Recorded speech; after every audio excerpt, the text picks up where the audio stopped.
Oh, gotta turn this camera around. Here we go. Good morning. Good Sunday morning.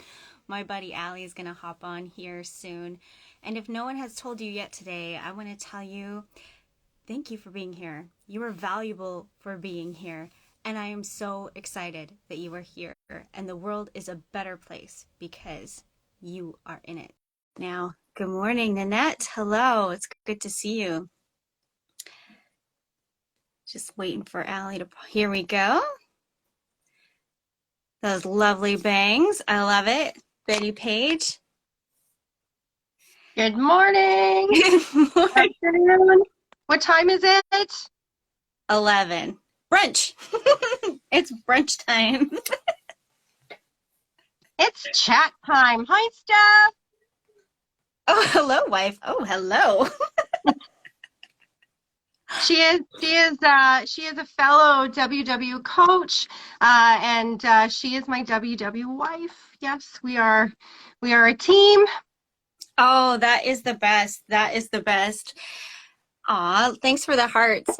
Allie and I, we didn't really talk too much about what we were going to talk about. I just kind of texted her, was like, boundaries. Let's talk about boundaries. Big one. Yeah, boundaries. It's such a good one because it's what is it? What is it?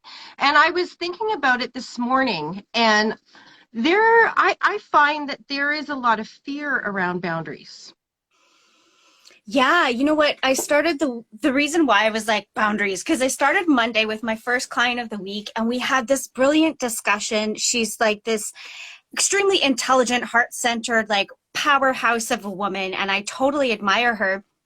And I heard her speaking the way I had so many times where you're like, I don't really know. We talk about boundaries all the time, but I don't know where they are. And I feel like I'm breaking them for myself, and I don't want to. And it feels like we kind of set ourselves up for failure, but not intentionally. And it's not her fault. It's not any of our fault.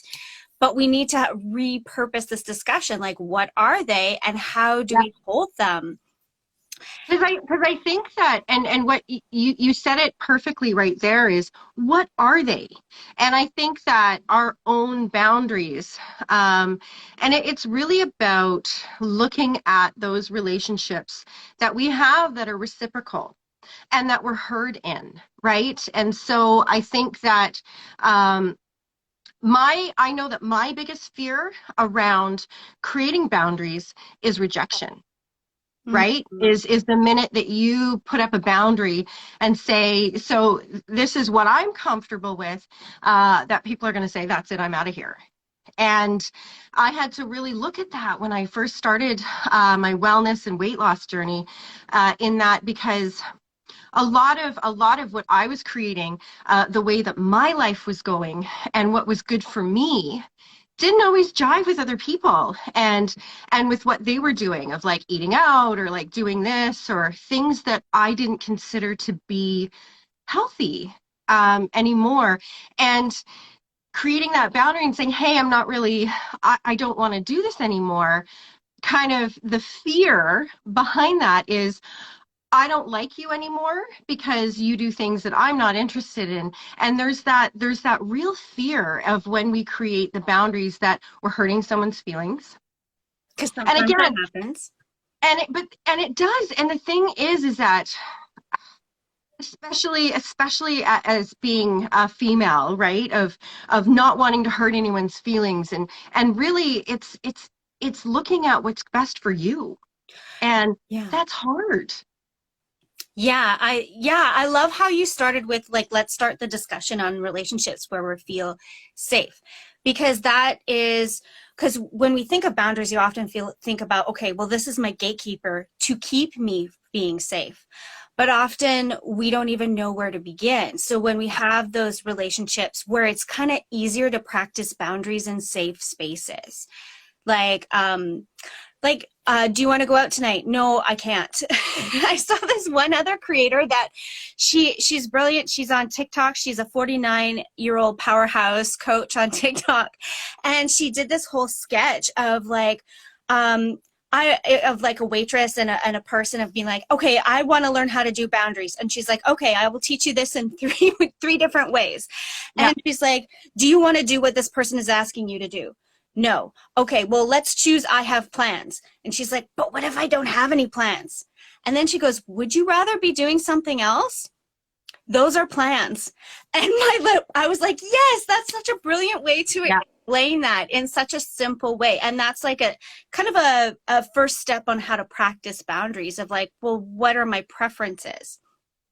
And it's also the power of no, like what you're saying, how powerful no can be.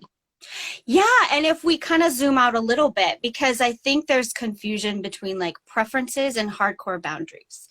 Right. Yeah. And that was part of the discussion I was having with my client on Monday. I was like, okay, let's think of boundaries as laws where there is a consequence.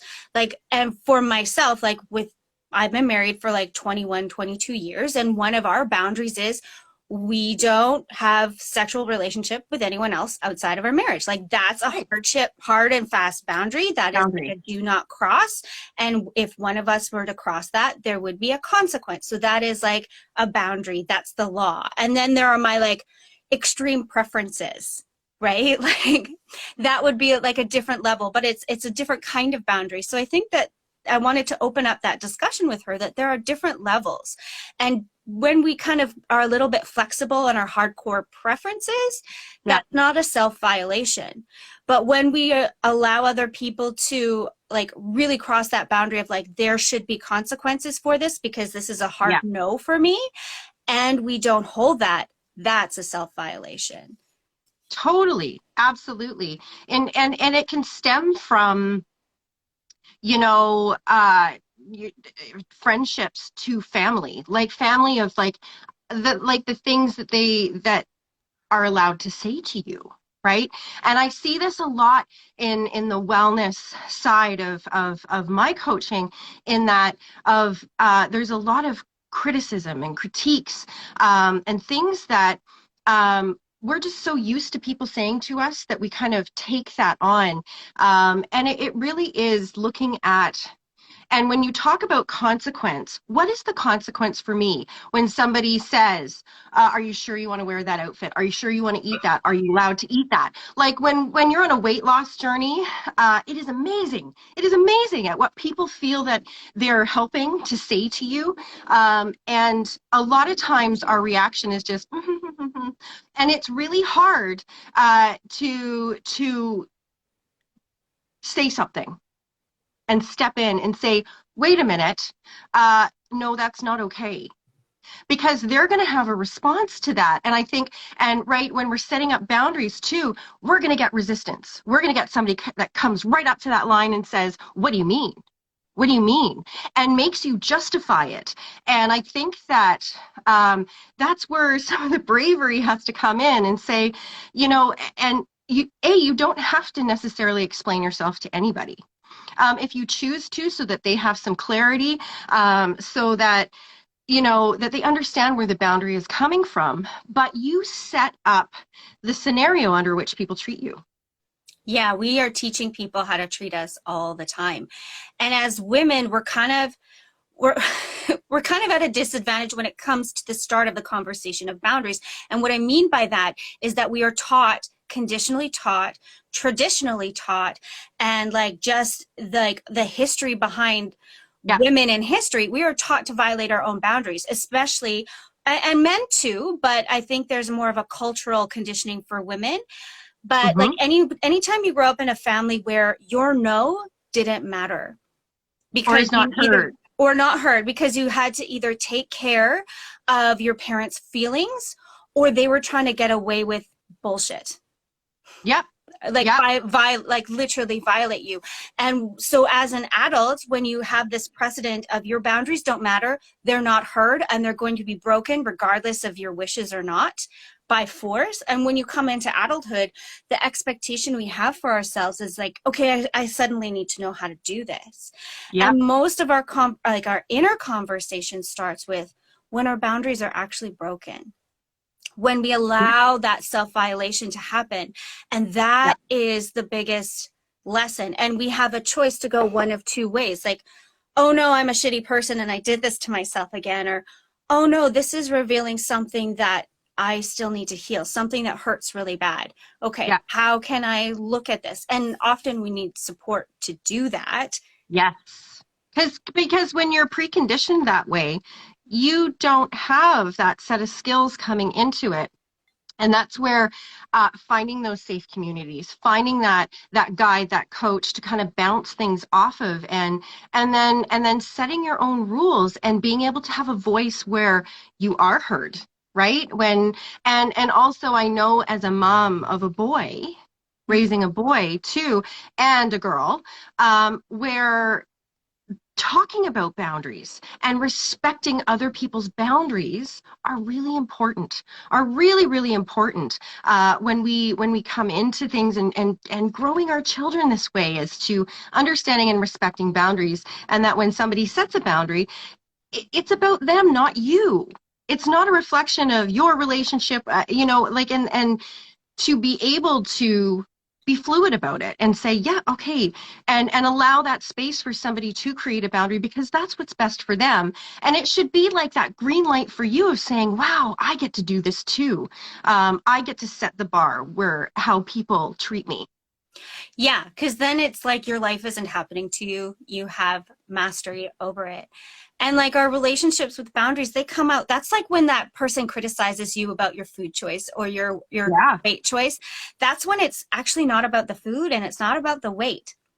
It's It's about, about are you going to cheer me on in what I choose to do or not? Mhm. And it's power and control, right? Having that control over someone is from the other side. And you are going to run into some resistance. And I think that when you're setting boundaries, uh, there, and I mean, I've seen it when I've had to set boundaries. I've lost relationships over it, Oh, yeah. and not like it doesn't have to be dramatic and anything like that. But if if people aren't within your life, uh, there's no reciprocity going on. There's no, it's very one-sided. And the minute that you put a boundary in, they go, no, I'm not going to do this, or who are you to say this to me? And that's not a relationship. No, that's one-sided relationships are not relationships. They're performance art and everyone gets hurt. Great way to put it. It's performance art. Totally. Yes. Yeah. And And we also have a hard time with guilt over that of when we set a boundary, and even when we lose relationships with people because it doesn't serve the world that we're in.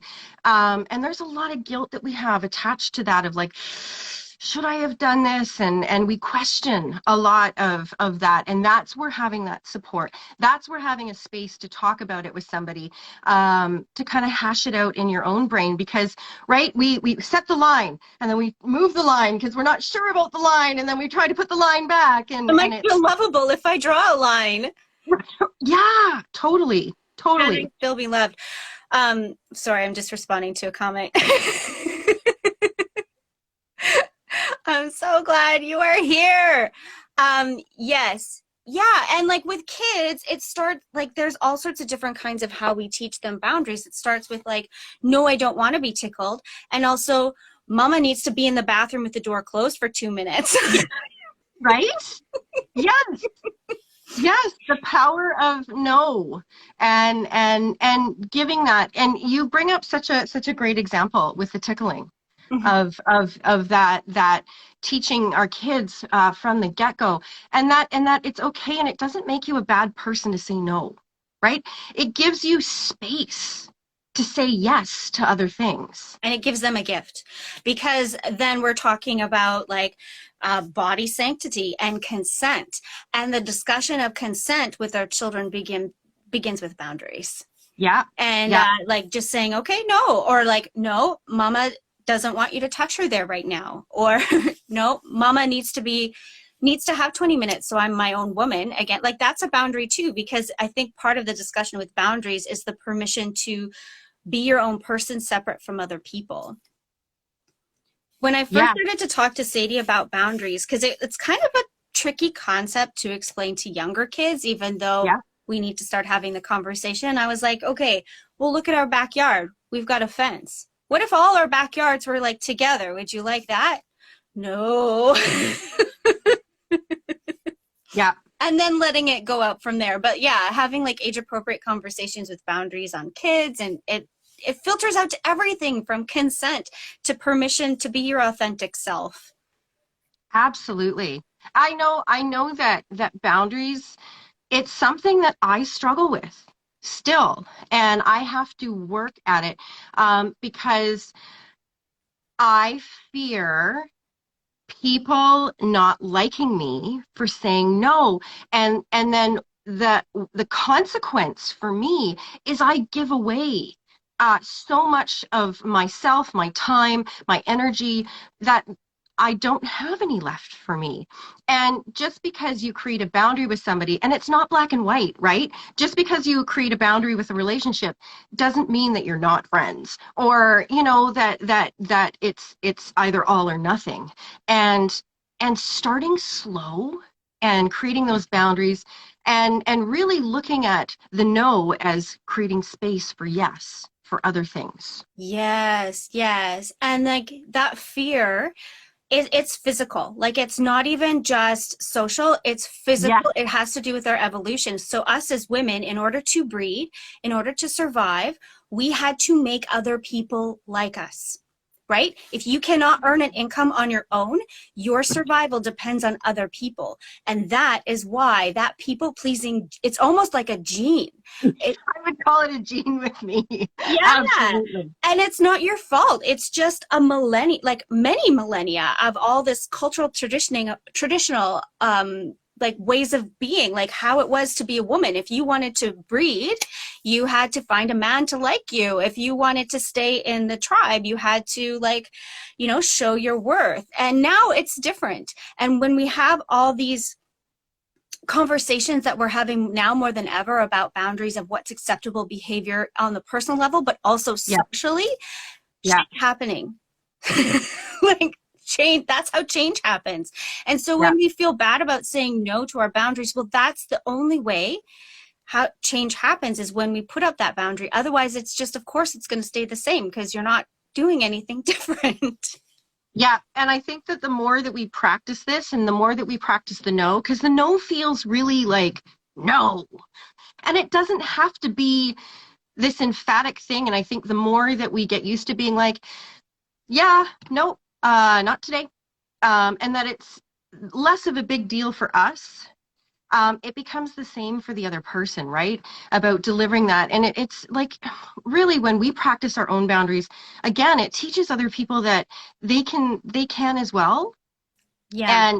And I think that I have the best relationships with other people who have that sense of boundaries, that are able to say no, right? That they can just be like, yeah, I'm not feeling it. And that's nothing against me, and really learning that, and having that, and for me it's like learning what works for me and what is okay for me. And sometimes it's so hidden, right, and buried, and it takes work to figure out, well, what are my boundaries. What do I And even want? yeah, and sometimes it feels so big, right? It's this big vast thing, and it doesn't have to be this like epiphany thing that you have. You just start really simple with something that that really gets you, right? If somebody says something or something, and you have to start and say something, and that's the hardest thing. Oh, you could write a letter. But being brave enough to stand up for yourself, because you would do that for your friend. You Yeah. would do that for your kid. You would do that for somebody that you loved. And it starts with that self-love. Creating boundaries comes from love, self-love. Yeah, and it's not selfishness. In fact, Brene Brown, you know who she is, right? She's that shame researcher. She did a whole bunch of interviews with people who are in high level compassion fields, like people who did humanitarian work around the world, and looked at how effective their work was in the community, and had conversations with those people about boundaries. And she found an interesting correlation about the people who got the most stuff done in their communities with compassion. Like these are people like who are like Doctors Without Borders, and Buddhist monks. She interviewed them all. And the ones that had the most statistical help in their field had the strongest boundaries. And she was floored by that. And I was floored by that, hearing her talk about it. I was like, okay, so my boundaries actually then aren't only about me. It's about what I'm doing. It's about the community I'm in. It's the whole, again, and it affects everything. And it's easy with you, it's easy to be like, no, I don't feel like it. I can't go out today because I'm tired or I'm sick, and I can say no, and that's okay. And like, we have those safe relationships where boundaries are easy. And then there's boundaries with toxic people. That's like next level boundary work. And then there's boundary work with narcissism, which is like, you're on the pro team. You're on the Olympic team when you can do that. Yeah, because there is always going to be a conflict, and that's where we get really like, we don't want to say, it's like when you see something happening out in public and you don't want to get in a conflict, right? Because you see it and you're like, hey, that's not right, but you're like, I don't want that aimed at me. And it's really that balance of finding your footing without fear. And because it's the fear that holds us back. And when we have the boundaries, there's nothing but benefits. That's the thing. Yeah. Is that moving forward, and it gives you so much more by creating them, and those rules that we hold for ourselves. And really, those are our values. Right? They become our values. They become our truth. And when we feel like we have a higher intention with them, it's not just about saying no. It's about your standard for you. And it's really important because it really fuels our self-worth when we set that standard. Yes, it does. And that's when, like, that boundary work, how it's a gift to someone else, is that you're not enabling their bad behavior anymore. Because if they're doing that with you, they're doing that with everybody else. And so it sounds like a whole bunch of like really beautiful ideas and sentences. Yeah. But really awesome in theory. But in real life, it looks like this. Somebody's coming from out of town and they don't want to spend money in a hotel, so they want to stay in your 2-bedroom. Does this sound familiar? Your 2-bedroom apartment. So you say no. And then they want to push that boundary. And it's not necessarily like maniacal or evil. It's not about you at all. It's about, one, seeing what they can get away with. Two, just going back to the normal pattern maybe that you've had with them before. So like the situation that I had, they were like, oh, well, we didn't look, or we couldn't find an accommodation that we liked, and so we might end up staying with you anyway. And I was like, no, here's 3 I found right now on Airbnb. Check them out, and if not, maybe I'll have to find a hotel or rebook again. We have sleep issues in our family, and it's a very small space. So it was like, I had said no, I had put in this boundary, and then it was immediately challenged. And then it was challenged even more with a little bit of strategy. And so holding that line, it totally felt awkward for me. And it's like you're holding your breath, being like, are they going to listen? Are they going to show up? Are they not going to show up? No, and it is. I remember that. But what it did with this, it set precedent of like, this is not okay. And it helped me prioritize me and my family better, because what I was doing was saying that their needs were more important than mine. Yeah. And that's what they were saying too. My needs are more important than yours. And when I put that boundary in, that rebalances that relationship. No, we're 2 people together. Both of our needs are valid, and sometimes they're not in alignment, and sometimes we get angry at each other. That's part of being human with other humans. And I think it is important, and it's like what you're saying is that people will do this just because they've gotten away with it. Yeah. Or that nobody said anything, like the comment of being like, hey, should you, do you really want to wear that outfit? Are you sure? And it's like, where is that coming? Like it is challenging that of like, where is that coming from? Because that's not okay. Like, that should stay in your head. And that shouldn't be coming out your mouth to anybody. And the only reason that they do it is because no one has ever said that to them. No Or one's because ever of their own turned and, fear. yeah, and just been like, why would you say that out loud? Ever. And I think that when we see other people being able to create those boundaries and other people listen, you go, oh my God, it can work. I want to do that too. And it's not about being mean. And I think that we get frustrated to the point where we feel bad and then we get mad and we're like, we don't like that person. And because we've let it go so far, they've Yeah. pushed that boundary so far, but we let them.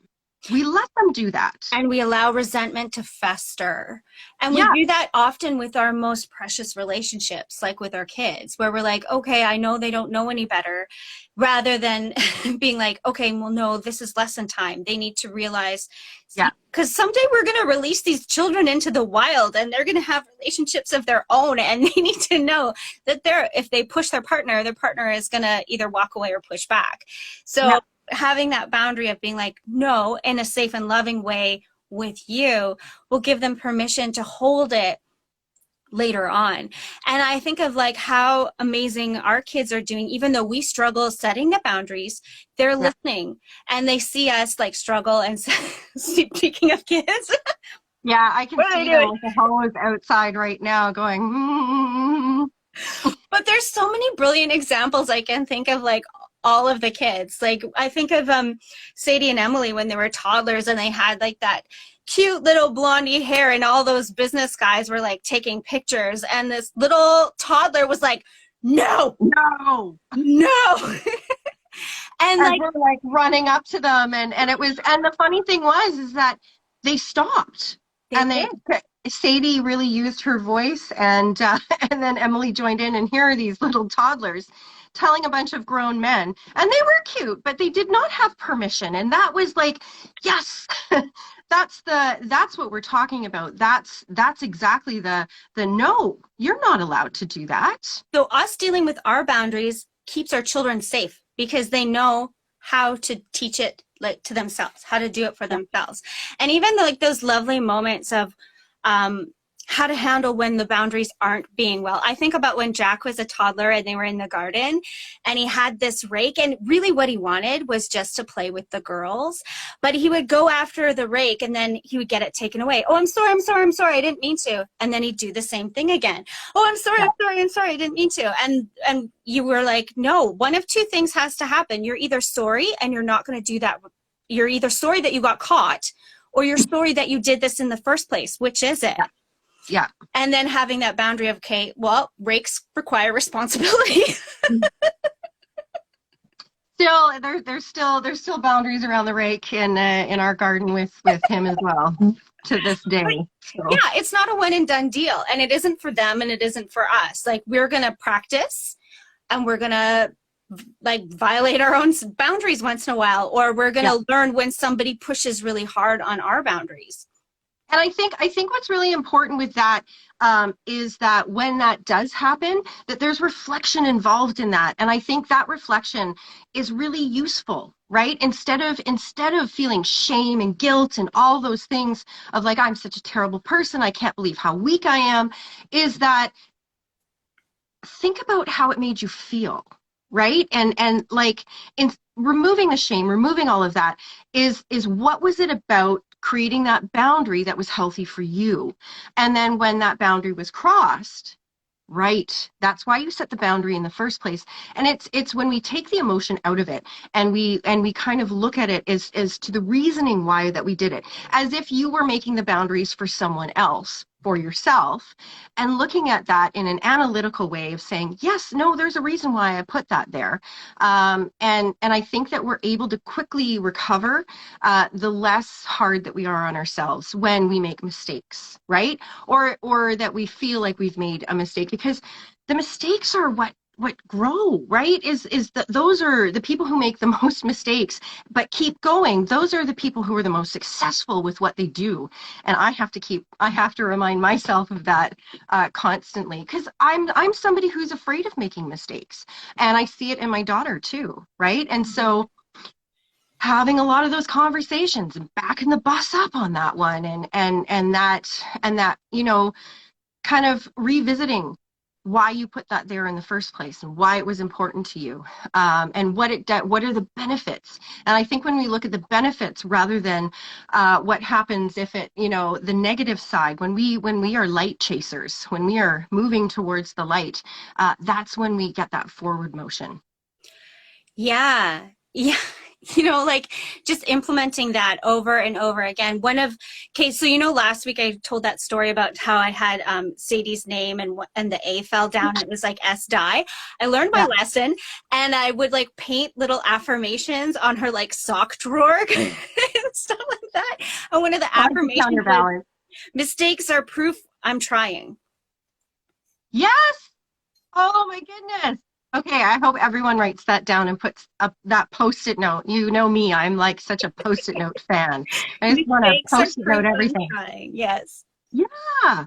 And like the trying is like just keep trying. It's not there's no finish line. There is no finish line. It's just the journey. And a lot of times, right, we think of this, there's this magic moment, this magic thing, this magic number, that if I just get to here, I'm going to be good. And I think that enjoying the process is the feeling good. When things are hard, life is hard. It's not going to never be hard. Well, and it's a shift, right? Like I'm going to do this so I get good karma, or I'm going to do this so I can manifest shit. And feeling like when you do good, you get the prize. But the real mindfuckery is you are the prize. Yes, You yes. are the prize. And as you learn how to do those things, you're like, okay, well, I'm manifesting stuff because I'm actually doing the things that are going to have the natural consequence of this payoff. It's more like A plus B equals C rather than I'm a good girl, so I get the cookie. Yeah, yes. And when I say that it's never not going to be hard, I don't mean like forever, that it's going to be overwhelming, and we're never given anything we can't handle. Well, it's not that it's challenging. Maybe challenging is a good word, because if it was like everything was easy, then it wouldn't be fun. Isn't part of the fun in learning how to play the game? Yes, And and I think it. the challenge, right? When we make our brains work, when we, even just like I'm sore today from doing the crunch 1.5 times, is that yeah, and that's right when you were talking about pain and discomfort and the difference between it and growth in the discomfort. When we're uncomfortable, change is hard, right? The things that are hard to do is what makes it worth doing. And I think that the thing that we can learn through all of this is that we can do hard things. Yeah, that's a good family motto. Hey, we can do hard things. Totally. And that just don't ever give up. I think someone had mentioned that in the chat there is that you just don't give up and pivot, right? Change, if something's not working, change directions and just keep going. Yeah, because if you're playing basketball, you're not just going to go straight one line all the way. You have these people coming up being like, give me the ball, give me the ball, give me the ball. And part of the fun of the game is handling that and pivoting and passing it to someone else when you need to pass that on to someone else. Yeah. And then taking the dunk when you see the shot is yours to take. Yeah. Yeah, it was funny. I had a member, and she summed it up really well. She's like, just because you miss your exit doesn't mean you keep driving. You turn around and you get back to your exit. And I was just like, it was so hilarious that it's just like, yes, like you don't keep driving if you miss your exit. You turn around and you get back there as fast as you can. And that's the same thing with, with creating those boundaries. And maybe we didn't feel successful and somebody didn't listen to me and they don't hear me. Is that we keep trying that again, and that's showing up for yourself. Yeah. Make your exit, or make your own exit. Yeah. So you set a boundary and it doesn't work out great. That doesn't mean you're a terrible person. That's that all or nothing thinking, right? Yeah. And that gets us into a lot of trouble because, right, because it brings in the perfect, right? That the magic, right, is that there is an end to things, and there isn't. It's a a journey of full of change and amazing things, and realizing that you can do hard things and that you can set boundaries, and that you determine how people treat you. Isn't that a relief? Like that, that to me, and the work is in getting over ourselves and getting over the fear, because the hardest thing is saying it out loud and then Setting the waiting to boundary out see loud. what happens, right? And a lot of times, right, and with your experience, is that you didn't give them the choice, right? You said no, and they kept trying and kept trying, and then you were like, no, no, no, no. Yeah, and it always seems like when you draw a line in the sand for anything, almost immediately it will get challenged. And it's not necessarily an attack, it's an, are you sure? Yeah, How important is this to you? And if they keep challenging and challenging, and you decide, okay, well, maybe right now this isn't worth it, it's better to acquiesce, then that's okay. And then if you're like, no, no, no, this is worth it, then you're like, okay, no, I am sure, I'm going to hold this line. yeah, yeah, absolutely. And like, and it's just really not being afraid to draw the line in the sand. It's okay. It's your life, and whatever is going to benefit you. And if it doesn't jive with other people, that's not your problem. That and sometimes things don't work out. And I think that one of the really benefits of uh, this whole year of being locked down, like, how often have we had to say no now? Because we had to, right? And so the more that we do that, and I'm really thinking about, out of all the things and maybe some of the boundaries that we've set throughout this time, because that is, no, you can't come in my house. You cannot come in my house because it's part of a rule that's been created. You can't come in. And what are we going to take once things relax? Like, what are we taking into the next year? What has benefited you? What has actually been better for you and your family that you've had to say no to? And it's just, there's so many things that that have created that space and time for me, because again, like, no, you can't do this. And what was that benefit for you? Yeah, we've had real consequences for these boundaries this last year. Yes. I speak another real world conversation of boundaries was like a birthday party. Like, and I've heard other moms say this too, where they've had their kids being invited to big parties and told that, like, and the moms are like, well, I want my kid to go. Like, I want them to have this life experience. And it's really hard to be a kid in this time and not have these experiences. However, like, we're on strict provincial mandate. Yeah. Like, as far as COVID goes, like, it's getting better, but it's not great. And Yeah. so we got invited to this birthday party, and I had to be very clear. Okay, I'm okay with them being outside. I don't want, like, I am not okay with breaking the provincial laws and mandates at this time. Yeah. Yeah. And yeah, you're like, and just being okay with like other people being angry at that. Being like, oh, you're one of those moms. Oh, yeah, yeah, I am. Yes, I am. Yeah. And owning it too, right? And like what you said about people challenging you, of saying, oh, well, you're one of those. And we get it a lot with the WW community too, of being like, oh, you're on a diet thing. And you can either, with your boundaries and stuff, like, yourself. And it's at what point do you correct somebody and say, no, no, no. And then just kind of be like, you're not in my world anyway. And so it's really weeding that out too, because when we create boundaries, we don't have to announce it to everybody, right? It's the people who are important to us that need to know about it.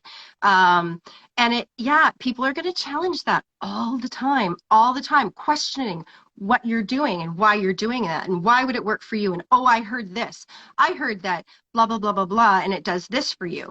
And it's just, and really knowing for yourself when to speak up for you, and really being you, authentically you, showing up in the world. And it doesn't mean you got to fight everybody. No, and you are going to be too much for people. I'm going to say that right now. You're going to be too much for people. That doesn't mean you're too much. You are perfect. You are just too much for that person. They can't handle you. That's okay. There's other people out there who can. There's nothing wrong with you. You're allowed Yeah. to say no. Yeah. Somebody just put in the chat, to learn to put yourself first and not care what others think of you. And that is, and a lot of people are afraid that that's selfish, and it's not. You can't That, control what they think of you anyway. And what they think of you is none of your business. yeah, and think about how much wasted energy it is to care what other people think that may not reciprocate your view of the world and the way that you want to live it. And I think that that being with people, your people, and it's okay to find your people. Yeah, as Steph is saying, you will never be too much for the heart that's meant to love you. Oh, I love that. Totally. And when you're starting to set boundaries, sometimes there is a gap. It's like the exhalation before the inhalation, right? Like I'm Yes. letting go of these relationships where I can't even be myself in them anyway. And then there's that pause. And then it's like the are you sure moment. And then there's the intake of air. Yeah. Of like, now you have the space to create relationships that truly do value you. But And sometimes it's the gap that inside your head, you're like, should I be doing this? Oh my God, what's happening? And it's that questioning phase. And really about a lot of what I've been learning is patience, right? We need to be a lot more patient than we think we have to be. And that the payout, like it's coming. Just wait, just hold on, just wait. It's coming. And like you're saying, is that then the feeling, right? Then we're like, oh, I feel the oxygen. yeah, and if you have had, like, if you grew up in a traumatic household, that's going to be a bigger challenge for you, especially at the start. So having those, like, even just one relationship with a coach or a therapist or someone where you know that you're held sacred, that your voice matters, and that you're actually heard, and then expanding from there, starting to have more friends and relationships, and expanding from there of like, oh, it's safe. I didn't die when I said no. Yeah. Because when we're kids, Yeah. we do, like, our life depends on our caregivers. And if we have Mhm. caregivers that refuse to hear our no, then we are put into fight or flight. And then when we come into adulthood and we're faced with this decision to hold a boundary, and it could be over something simple, but your brains are like neurons, and brain electricity is like water. It's just going to go to the path of least resistance. It's just going to flow the way it always Like did. water and sand. Yeah. Yeah, so your body just goes right back to that situation when you were 5 and you tried to say no to that creepy uncle, but you couldn't because you were 5 and he was 43. Yeah. Right? And then this boundary that you're holding of like, no, I don't want you to stay in my house, becomes a big fucking deal to you. And it's okay that it's a big fucking deal to you. And when you hold that boundary, I want to say, my God, I'm proud of you. Like, to anybody who has had that heart racing when they say no to something, even if it's something simple, hats off to you. You just, like, that level of bravery is bigger than most people will ever know. Monumental. It's monumental because that's where the change is, right? That and that's where that feels really hard, and you're like questioning, maybe I shouldn't do this, and then it's just wait. Just keep doing that, and reiterating your position, and just reiterating no. And 3 months later, when you look back, you'll be like, oh, I'm so glad I don't have to deal with that. Yeah, because once you start that, and then you reinforce it, and it's amazing because they'll stop coming up to that line. And if you experience somebody that continuously comes up to that line, that's a rethink of being like, do I need this person in my life? And that's what becomes very illuminating, is to who is really fueling your fire, and who is sucking all the air and the energy from you. And it's people either holding you up or holding you back. And that's an act of love to them as well as you. Because, like, toxic is toxic is toxic. It doesn't matter. Like, toxic people have painful stories. Narcissists have There extreme is a reason they're the way they are. Like, there is a reason, but it doesn't excuse the behavior. Exactly, because not everybody most people who are molested don't go on to molest other people. And they're doing all this research on bullies. Like, a lot of people who are bullied don't go on to bully other people. You always have the choice of which direction do I want to head into. And so did they. So when you say no, you're like, no, sorry, door's closed. You can't do this to me.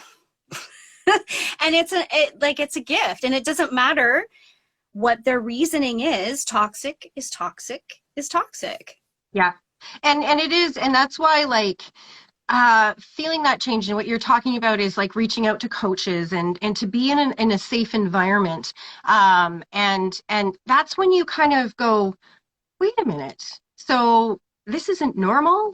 Like, because we really get used to that toxic, right? When it's like when we're used to eating crap all the time, and then we change directions, and we're being really healthy, and then we go and we eat that really unhealthy thing, and you're like, oh, I feel terrible. Why did I love McDonald's in the first place?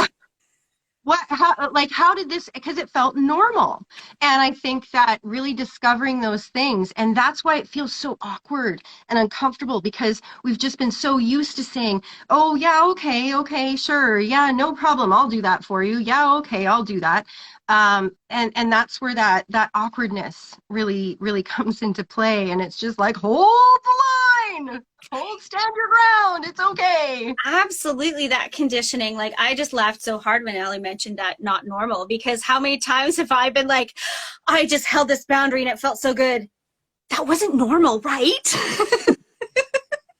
Lots of those conversations. Yeah, and that's why having the cheerleader and having somebody that is on your side, that listens to you and hears you and understands your no. And I think that that's where support comes from, right? Is that we're never alone in any of this. And that's why, and we're stronger when we're together.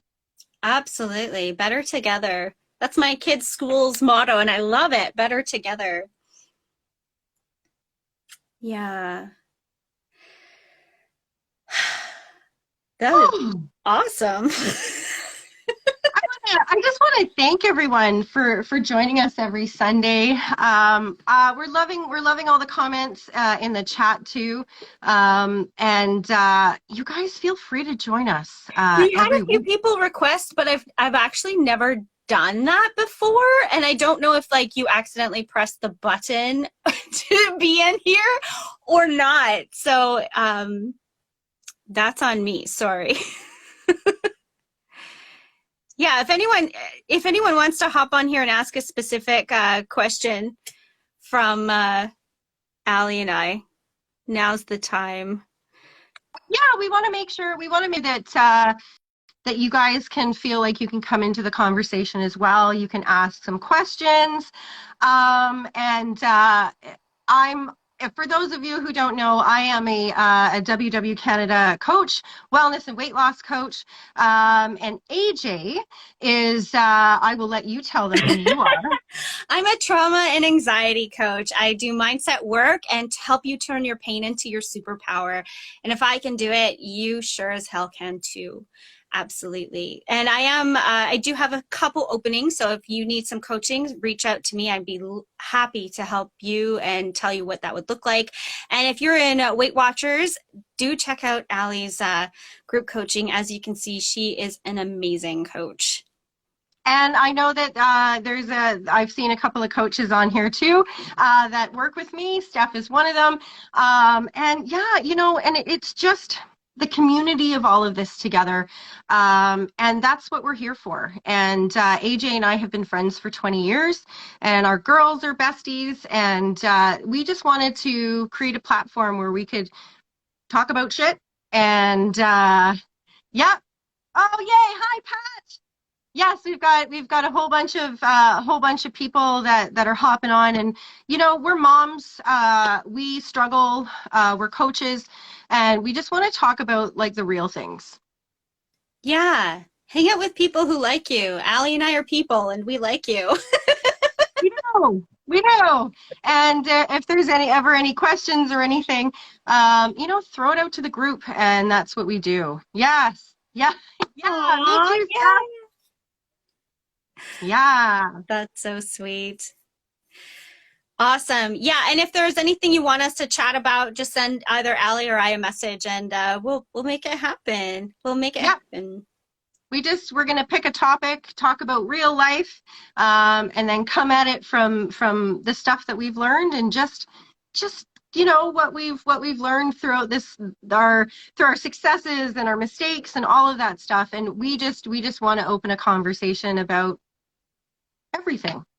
Absolutely. Absolutely. In a safe space.